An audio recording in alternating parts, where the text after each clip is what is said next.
Saya minta berasnya seikhlas. Bapak, anakku sehari belum makan. Apa? Kamu bilang, enak saja, tidak mau bekerja. Kerjaanmu cuma meminta, ini bukan beras, tapi pasir. Pergi sana. Saya hanya meminta seikhlasnya, Pak, buat makan. Ya sudah. Kalau tidak boleh, saya permisi.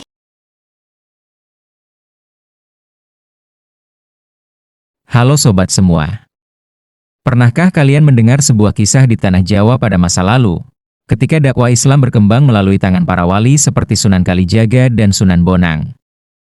Pernahkah kalian mendengar tentang keberadaan seorang wali Allah yang tidak dikenal namanya oleh masyarakat luas? Ia memilih jalan sunyi, menyamar sebagai seorang kuli, memanggul beras dalam sebuah karung besar di sebuah gudang dekat pelabuhan. Kota yang begitu megah bangunan, toko-toko dan gudang besar tempatnya ramai. Akan tetapi hatinya sunyi karena keserakahan. Tempat para saudagar dari berbagai negeri singgah. Perahu-perahu berlabuh membawa rempah, kain, dan terutama beras dari pedalaman. Tak ada yang menduga satupun orang di sekitaran tempat itu, bahwa di tengah-tengah mereka beraktivitas dalam berebut kekayaan, situlah sang wali bekerja memanggul karung-karung berat dari dermaga ke gudang. Dengan tubuhnya tampak renta. Pakaiannya lusuh. Punggungnya sedikit membungkuk. Wajah keriput karena usia. Sehingga tak seorang pun menduga. Ia sengaja menyamar. Sebab pada masa itu, masyarakat sering meremehkan etika, mereka menilai kemuliaan dari pakaian dan kedudukan. Yang miskin tiada harga diri, yang kaya dihormati. Akhirnya ia ingin mengajarkan bahwa kemuliaan sejati tersembunyi dalam ketulusan hati. Kemuliaan dari dalam, bukan dari lahirnya yang tampak oleh mata. Yang miskin hanya jadi pembantu, dengan semena-mena diperintah seolah harta dan kekayaan itu paling kuasa. Awal cerita. Dengan tubuh yang sudah renta, topi dan kaos lusuh ia mendatangi sebuah pasar. Ia sengaja datang ke sebuah toko megah untuk bekerja. Ia menemui juragannya. "Pak tua, ada perlu apa?" tanya juragan toko. "Saya kesini mau mencari pekerjaan tuan, kalau memang ada buatku," jawab orang tua itu. "Maaf Pak tua, saya belum bisa menerima MU. Saya hanya membutuhkan karyawan yang masih muda-muda," jawab juragan itu. "Pak tua cari ke tempat lain saja. Siapa tahu dapat pekerjaan di sana." Dengan senyum dan rendah hati Pak tua pun pamitan. Lalu ia pindah ke ruko yang ada di sebelahnya, jawabnya pun sama, hanya mencari karyawan yang masih muda, terlihat kuat dan menarik. Hingga beberapa toko sudah dilamarnya demi mendapatkan pekerjaan, namun jawabnya tetap sama. Mereka tidak membutuhkan tenaga orang-orang yang sudah tua. Bahkan ada yang menghina dan mencacinya. Akan tetapi Pak tua itu tetap tersenyum. Keesokan harinya. Suatu pagi, saat matahari baru naik setinggi tombak, ia kembali mencari pekerjaan. Ia melihat karyawan dalam sebuah gudang. Ia mendekati juragan dan bertanya tentang pekerjaan. "Juragan, aku ingin bekerja," katanya pelan. "Apakah tuan mau menerimaku?" Juragan gudang itu menatap sinis. "Kerja apa, kek? Angkat karung beras? Itu bukan kerja ringan." Pak tua itu hanya tersenyum. "Selama tangan ini masih bisa bergerak, insya Allah masih bisa memanggul." Karena kekurangan tenaga, akhirnya ia diterima. Sejak hari itu, lelaki tua tersebut menjadi kuli angkut paling pendiam. Ia tidak banyak bicara. Saat yang lain mengeluh dan berebut istirahat, ia justru membantu kuli lain yang kelelahan. Anehnya, walau tubuhnya terlihat ringkih, ia mampu memanggul karung seberat 50 kg dengan langkah stabil. Tidak tergesa, tidak pula terhuyung. Hari demi hari berlalu. Beberapa kuli mulai merasa heran. Mereka memperhatikan sesuatu yang aneh. Usia sudah tua, tubuhnya pun kurus akan tetapi tak pernah merasa lelah. Karung yang dipanggul lelaki tua itu seakan terasa lebih ringan saat disentuh orang lain. Akan tetapi, juragan gudang itu adalah orang kaya namun keras hati. Ia tak segan-segan mengolok-olok, bahkan ia sering membentak dan memaksa kuli yang dianggap kurang cepat. Dahal dalam memanggul beras itu sangat melelahkan. Sehingga para kuli pun ketakutan dan harus memaksakan diri lagi agar lebih giat. Bahkan lebih tega lagi, ia sering memotong upah kuli dengan alasan beras rusak atau karung sobek. Seringkali kuli pun berbisik bahwa jugaran itu kikir dan pelit. Ia jarang bersedekah, meski hartanya melimpah. Hingga pada suatu hari di tengah-tengah ramainya pekerjaan yang melelahkan itu, datang seorang perempuan tua dengan satu anaknya. Dia adalah pengemis yang biasa meminta-minta di sekitaran kota itu. Dengan baju lusut dan rambut berantakan, ia mendatangi juragan itu dengan menadahkan tangannya, agar memberikan sedikit berasnya untuk anaknya yang seharian belum makan. "Pak, tolong beri kami beras seikhlasnya. Aku dan anakku sehari belum makan," kata pengemis itu. Dengan tatapan sinis, juragan itu menjawab, "Enak saja kamu, tidak mau bekerja, bisa MU cuma meminta. Pergi sana. Ini bukan beras tapi pasir." Dan tidak lama ia pun membentak pengemis itu menyuruhnya pergi. Lalu, saat Pak Tua itu mendengarkan kata-kata jugan itu, ia tersentak terasa kaget. Dan tiba-tiba, ia menolehkan wajah dan melihat juragan itu. Di dalam hati berkata, "Semoga Allah melindungi MU serta hartamu itu. Semoga Allah membukakan hati MU serta mengampuni dosa-dosa MU." Suatu malam, seorang kuli yang bekerja di gudangnya memperingatkan, "Juragan, udara di gudang lembab sekali. Sungai sedang pasang. Dinding kayu mulai basah. Karung-karung di bawah sebaiknya dipindah." Namun juragan itu mengabaikannya. Ia merasa gudangnya kuat dan kokoh. Lagi pula, memindahkan ratusan karung berarti mengeluarkan biaya tambahan. Beberapa hari kemudian, bau aneh mulai tercium di sudut gudang. Awalnya samar, seperti bau tanah basah. Lama-kelamaan bau itu menusuk hidung. Tapi seorang pekerja mulai curiga dengan bau itu, tapi mereka mengabaikannya. Dan mereka tetap melanjut pekerjaannya. Salah satu karyawan membuka salah satu karung di bagian bawah tumpukan. Ia kaget. Ia melihat butiran beras yang biasanya putih bersih kini dipenuhi bintik-bintik hitam kehijauan. Bintik hitam dan berubah warna. Dalam waktu singkat, jamur menyebar cepat. Udara lembab, sirkulasi buruk, dan tumpukan karung yang terlalu rapat menjadi tempat sempurna bagi pertumbuhan jamur. Satu persatu karung dibuka. Hampir semuanya rusak.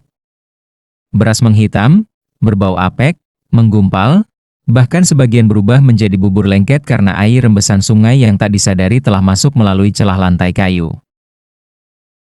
Salah satu dari karyawannya berteriak dan mendekati juragannya.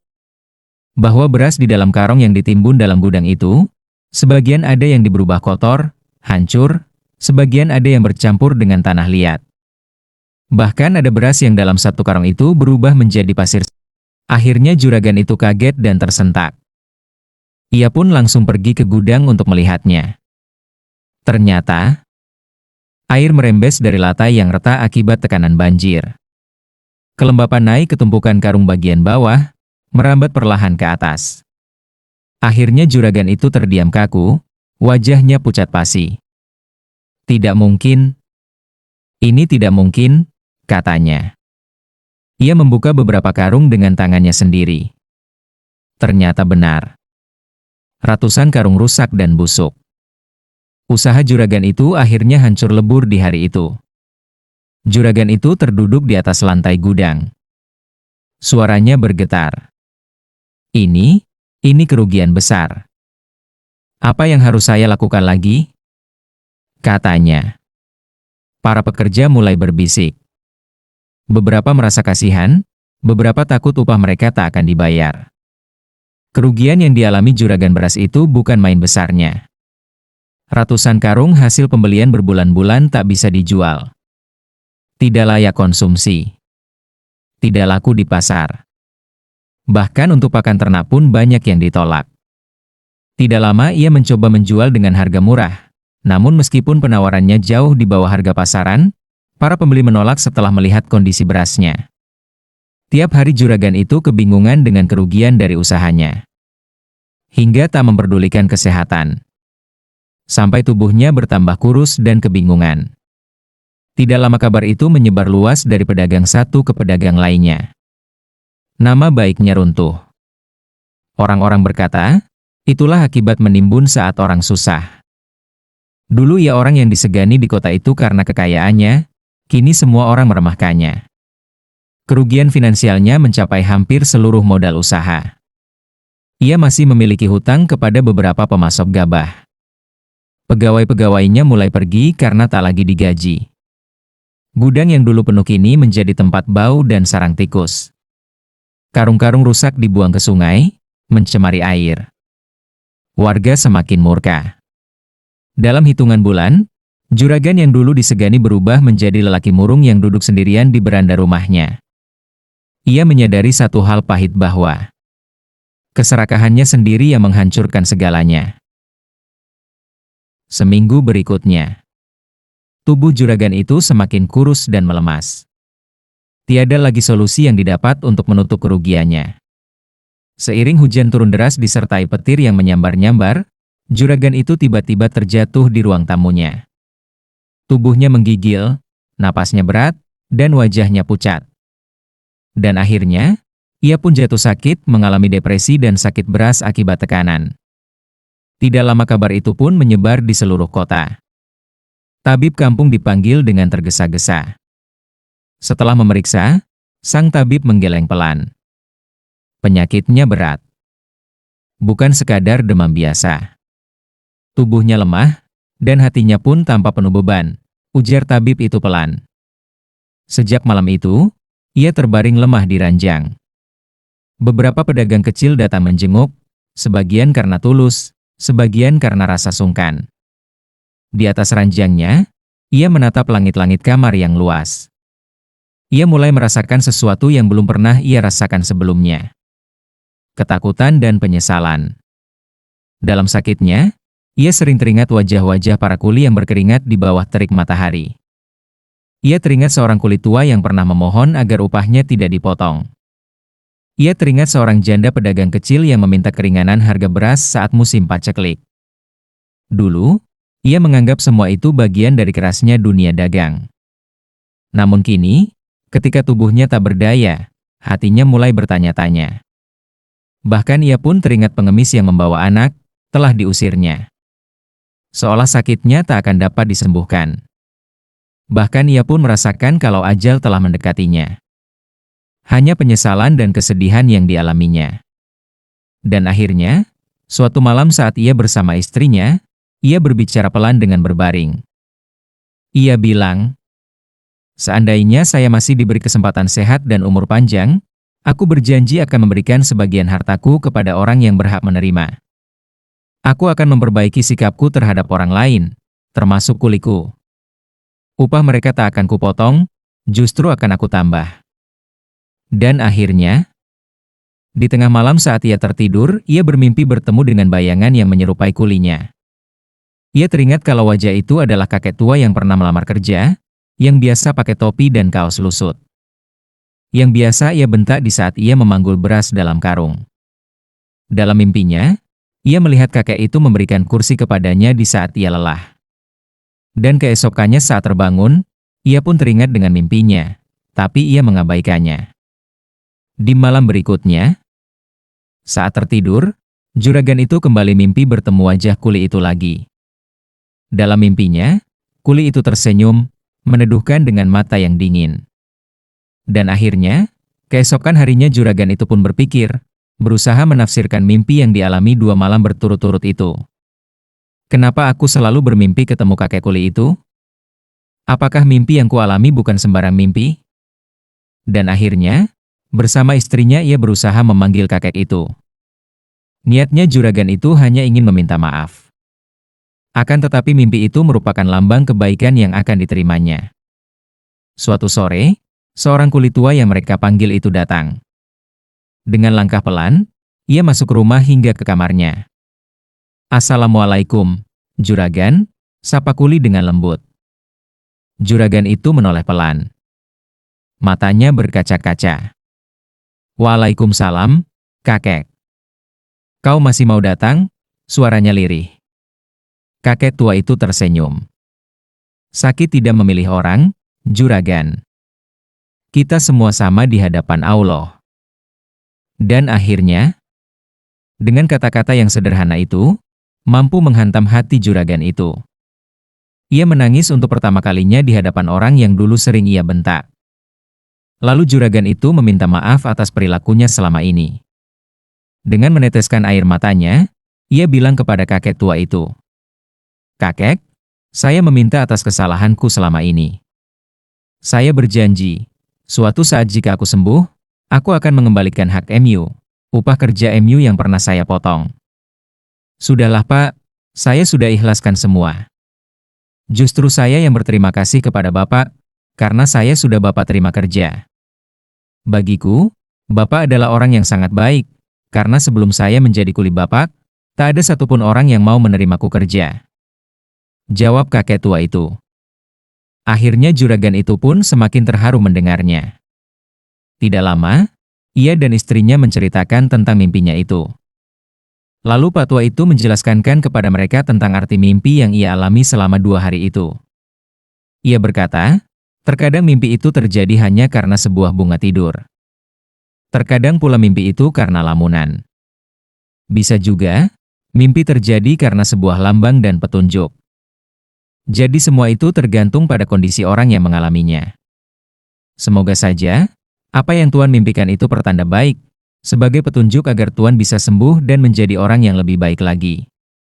Dengan meneteskan air mata tidak henti, juragan dan istrinya itu meminta ampun atas kesalahan yang alaminya. "Lalu apa yang harus kami lakukan, Kek?" tanya istri juragan itu dengan nada pelan dan sedih. Pak tua itu tersenyum, seolah ia sudah mengetahui tentang kondisi yang akan diterima oleh juragan itu. Allah Maha Pengasih dan Penyayang. Allah Maha Pengampun atas dosa-dosa. Allah tidak akan mengingkari janji, Dia pasti akan mengabulkan doa-doa hambanya. Siapapun dia, pasti akan dikabulkan. Apapun yang terjadi di dunia ini, semua atas kehendaknya. Ujarnya. "Lalu kemana lagi saya harus berobat, Kek, agar bisa sembuh?" tanya juragan itu. Kakek pun tersenyum. "Tidak perlu kemana-kemana. Karena obat itu sudah ada dalam diri MU sendiri," jawabnya. Semakin lama, akhirnya waktu pun semakin malam. Tiba-tiba juragan dan istrinya itu pun terdiam. Perasaan yang awalnya beku penuh dengan tekanan, tiba-tiba menjadi ringan. Beban yang ada dalam hidupnya, berubah terasa lebih ikhlas. Dengan kata-kata mendalam yang disampaikan kakek itu, mereka teringat atas pesan orang tua dulu. Bahwa di saat kemajuan zaman, akan ada seorang wali yang datang di tengah-tengah keramaian itu, dengan menyamar sebagai orang miskin. Akhirnya dalam benaknya, mereka pun mencurigai tentang kelebihan yang dimiliki kakek tua itu. Ia tahu bahwa dia bukanlah orang sembarangan. Ini saatnya bahwa seorang wali telah berada di hadapannya. Tanpa basa-basi, istri juragan itu minta doa dari kakek tua itu. "Kek, hari ini saya meminta pertolongan pada kakek. Tolong obati suami saya," bilangnya istri juragan dengan penuh harapan. Kakek itu pun tersenyum kembali. "Jika engkau meminta bantuanku, berarti hari ini juga saya punya tugas dan kewajiban untuk menolong kalian," jawabnya. "Tapi perlu kalian tahu, saya hanyalah orang biasa. Saya hanyalah hamba. Saya hanya bisa berdoa, tapi Allah lah yang menentukan." Tidak lama, kakek itu memejamkan mata, berdoa dan memohon ampunan kepada Allah. Lalu ia memegang kening juragan itu, dilanjutkan bagian dada, sambil ditiupkan hembusan nafas dari mulutnya. Namun yang lebih utama, Pak tua itu membimbingnya bertobat. Ia meminta juragan itu memaafkan para pekerjanya, mengikhlaskan sebagian hartanya untuk kaum fakir, dan memperbaiki niat dalam berdagang. Malam itu, suasana rumah berubah hening. Juragan tertidur lebih nyenyak dari hari-hari sebelumnya. Hatinya tenang, perasaannya mulai lepas dari beban dan penderitaan. yang biasanya tiap tengah malam ia terbangun karena merasakan sakit di bagian tubuhnya, kini hilang seolah minum obat penenang. Hingga keesokan paginya, panas tubuhnya turun. Wajahnya mulai terlihat segar. Persendian biasanya nyeri, kini tidak lagi. Dalam beberapa hari, ia bisa duduk dan berbicara dengan jelas. Akhirnya juragan itu benar-benar menyadari bahwa sakit yang dideritanya bukanlah sakit biasa, melainkan peringatan penuh kasih. Kabar kesembuhan itu menyebar cepat. Orang-orang pada berbisik pelan bahwa wali memang benar ada di sekitar kita. Tetapi sebagian dari warga, ada yang tidak mempercayai itu. Bagi mereka yang percaya, mereka meyakini bahwa kakek tua yang bekerja sebagai kuli itu adalah bagian dari golongan wali tersembunyi, seperti yang sering diceritakan dalam kisah-kisah para ulama terdahulu. Ada yang menyebut mungkin ia seperti murid-murid rohani dari Sunan Kalijaga yang gemar menyamar agar tidak dikenal. Yang lain malah mengaitkannya dengan kisah-kisah karomah Kiai Holil Bangkalan yang sering datang tanpa dikenali orang. Bagi mereka yang tidak meyakininya, mereka tersenyum meremehkan. "Ah, itu cuma orang pintar biasa," kata seorang pedagang beras yang terkenal keras hati. "Kalau memang wali, kenapa berpakaian seperti kuli biasa yang lusut dan memakai topi?" Anehnya, beberapa hari kemudian, justru pedagang itulah yang suatu malam mengalami kejadian ganjil. Saat ia hampir terkena musibah, gudangnya hampir terbakar karena lampu minyak yang jatuh. Api sudah menjilat karung-karung beras. Orang-orang ramai berdatangan untuk memadamkannya. Akan tetapi, karena terlalu besar sumber api itu, mereka kelelahan dan tak mampu memadamkannya, hingga api pun semakin cepat membakar. Tiba-tiba, seorang lelaki tua muncul tanpa diketahui asal arahnya. Semua orang turut menyaksikannya. Ia hanya membawa air dengan sebuah ember kecil dan menyiramkan api itu di atas gudang. Anehnya, seketika api itu mengecil. Tidak bisa merembet ke bagian lainnya. Bahkan api pun terhenti dalam satu titik. Seperti tersedak oleh sesuatu yang tak terlihat. Saat pedagang itu hendak berterima kasih, lelaki tua itu hanya berkata pelan, "Jangan bakar hatimu dengan kesombongan, nanti rezekimu ikut hangus." Keesokan harinya, seketika lelaki itu pergi tak ditemukan lagi. Sejak kejadian itu, bisik-bisik semakin ramai. Di pasar, di pematang sawah dan di setiap tempat berkumpulnya orang-orang, semua membicarakan sosok misterius itu. Ada yang mengatakan ia seorang kuli angkut beraah. Ada yang yakin ia pengemis yang sering duduk di dekat masjid. Seorang anak kecil bahkan bersaksi bahwa kakek itu pernah memberinya roti dan berkata, "Jika kau melihat orang kecil, jangan kau remehkan. Bisa jadi mereka lebih dekat dengan langit." Akhirnya warga mulai memperhatikan hal-hal kecil. Kuli tua yang tak pernah mengeluh. Pengemis yang selalu mendoakan orang yang memberinya receh. Tukang sapu masjid yang datang sebelum azan subuh dan pulang setelah isya. Setiap orang jadi saling curiga, bukan karena takut, tetapi karena berharap. Jangan-jangan dia. Jangan-jangan yang itu. Namun wali sejati, jika benar ada, tak pernah menampakkan tanda yang mencolok. Ia berjalan di antara manusia biasa, makan seperti mereka, bekerja seperti mereka, dan menangis dalam sujud seperti mereka. Di hari berikutnya, di tengah-tengah ramainya tentang perbincangan tentang wali, suatu malam, kejadian janggal pun dialami oleh imam masjid. Ketika itu imam masjid kampung tertidur lelap, ia bermimpi didatangi seorang lelaki tua dengan berbaju lusut dan tersenyum.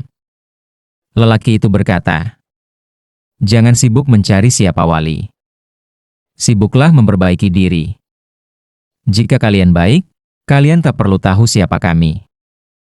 Akhirnya, keesokan paginya, imam itu menceritakan mimpinya. Anehnya, sejak hari itu, sosok lelaki tua tak pernah terlihat lagi. Bisik-bisik pun perlahan berubah. Bukan lagi tentang siapa wali yang menyamar, tetapi tentang bagaimana menjadi manusia yang lebih jujur, lebih sabar, dan lebih rendah hati. Dan mungkin, hanya mungkin, itulah tujuan sebenarnya dari kehadiran seorang wali yang tak ingin dikenal. Karena terkadang, Yang paling dekat dengan cahaya justru yang paling pandai bersembunyi dalam bayangan. Di hari kemudian setelah kepergian kakek tua itu, masyarakat sekitaran kota itu berubah lebih baik dari sebelumnya. Syariat agama selalu dilaksanakan, masjid dibangun, setiap waktu sholat tiba semuanya jamaah sudah berkumpul. Sedekah dan zakat para saudagar juga terpenuhi. Banyak orang-orang yang masih membicarakan tentang kakek tua itu. Seandainya ia masih ada di sini, mungkin dia jadi guru spiritual di kampung ini. Pasti hidup kita lebih damai, kata salah satu warga. Hingga beberapa bulan kemudian, masyarakat di kampung itu mengadakan pengajian besar-besaran. Dan untuk panitia acara tersebut meliputi saudagar-saudagar kaya, kiai, ustadz dan dibantu tokoh masyarakat setempat. Mereka mendatangkan beberapa tokoh alim, ulama yang masyhur, sebagai acara inti atau mau'idoh hasanah. Di saat waktu acara tiba, bertepatan jam 8 malam, para panitia menyambut kedatangan tamu undangan, termasuk tokoh-tokoh alim itu. Tidak seperti biasanya, di saat para undangan sudah terkumpul, acara bisa dimulai. Akan tetapi di situ salah satu undangan meminta jangan dimulai terlebih dahulu, karena masih ada satu tokoh yang belum hadir. Dan akhirnya, beberapa saat kemudian, tokoh-tokoh alim, ulama itu berdiri untuk menyambut kehadirannya. Ia datang dengan berjubah putih, wajahnya teduh seolah memancarkan aura kedamaian buat orang-orang yang datang di acara itu. Ternyata, para saudagar kaya, juragan beras beserta istrinya, para kuli dan warga seluruh kampung itu, heran dan kaget.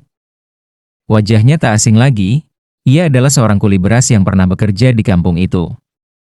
Yang dulu kelihatan tua dan kusut, kini berubah seolah memancarkan cahaya. Para tokoh alim itu pun menyambut kedatangannya dengan bahagia. Mereka tahu bahwa dia adalah waliullah, kekasih Allah yang memiliki kelebihan dan karomah tinggi. Kabar dari mulut ke mulut, ternyata benar dia adalah salah satu murid dari Sunan Kalijaga, yang sengaja datang menyamar sebagai rakyat biasa. Ia memilih hadir di tengah keramaian kota itu, bertugas untuk menguji serta membimbing manusia agar lebih baik. Khususnya dalam dunia bisnis, usaha dan perdagangan.